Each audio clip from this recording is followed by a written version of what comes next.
ئەمە ڕەشاد فازڵی یاریزانیانەی شەقڵاوەیە، لاوترین یاریزانیە وەرزەی خولی نابی کوردستانە. ڕەشاد بە تەمەنێکی کەمەوە دەیەوێت لە ڕێگەی تۆپی پێوە بە دوای ئامانجێکی گەورەدا ڕابکات. ئەو کاتەی یەکەم یاری خۆی بە درێسی شەقڵاوە لە خولی نابی کوردستان بەرامبەر زاخۆ ئەنجامدا. 12 ڕۆژی مابوو پێ بنێتە نێو 17 ساڵی تەمەنیەوە، بە جۆرێک یاریکە لە هەفتەی پێنجەمی خولەکەدا بوو. هەر لەم یاریەدا تیپەکەی ڕەشاد بە 4 گۆڵ بەرامبەر گۆڵێک براوە بوو.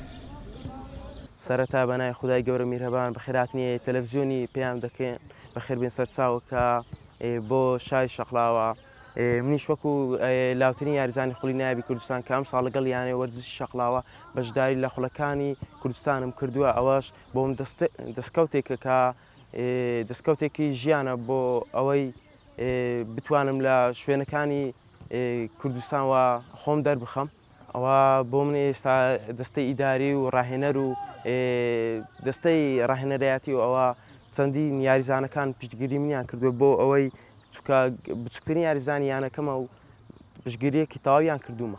دەرفەتیان پێداوم بۆ یاری بکەم بەرامبەر سیروانی نوێ توانیم گۆڵێک بکەم ئەوە یانەکەم بێنمەوە سەر خاڵی سەرەتا و ڕێمۆنتادا بکەین، توانیمان ڕێمۆنتادایەکە بکەین و یارەکەش ببینەوە. ئەوەش بۆ من کە پێم وایە و ئابزانم بچووکترین یاریزانم کە لە ئەم ساڵ لە خولی نایبی کوردستان گۆڵ تۆمار بکە. وەڵاهی وێهاتیتم لە هەڵبژاردی عێراقی ئینشاءڵڵا یاری بکەم. تەمەنێکی بچووک و ئامانجێکی گەورە لە قاچەکانی یاریزانە لاوەکەی خولی نایبی کوردستان بەدی دەکرێت.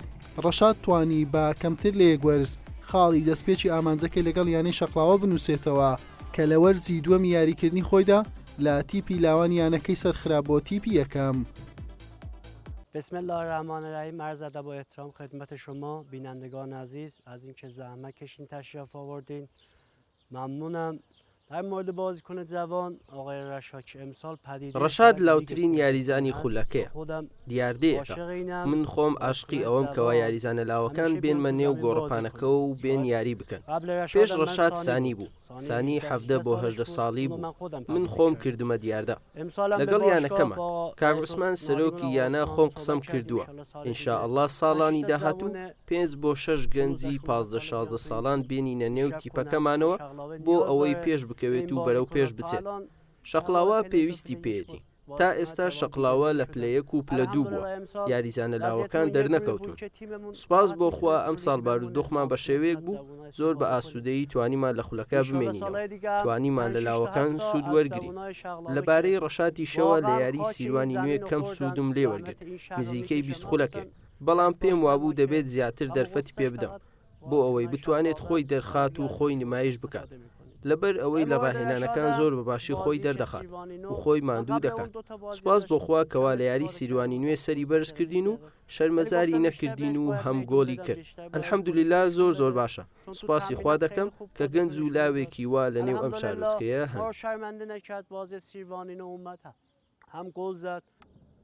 ڕەشاد بەهۆی بچووکی تەمەن و کەمی ئەزمۆنی لەم وەرزەدا لە نیوەی یاریەکانی تیپەکەی وەک یاریزان یەدەک پشتی پێبەسترا. لەم دەرفەتە کەمەشدا خاوەنی بە تەنها گۆڵێکە، بەڵام گۆڵێک بووە دەستپێکی ڕێمۆنتادایەکی قوڕس بۆ یانەکەی بەرامبەر سیروانی نوێ. ئەو کاتێ ڕەشادی لاولیارەکەدا بەشداری پێکرا، یانەکەی بە 3 گۆڵ لە دواوە بوون. چەند خولەکێک بەس بوو بۆ تۆمارکردنی گۆڵ یەکەم یانەکەی، دواتریش 3 گۆڵ یەک لە دوای یەک لەلایەن هاوڕێکانیەوە تۆمارکران. بەم ئەنجامە شەقڵاوە بە ڕیمۆنتادایەک شکستی بە سیروانی نوێ هێنا. حسێن محەممەد کەناڵی پێیام شەقڵاوە.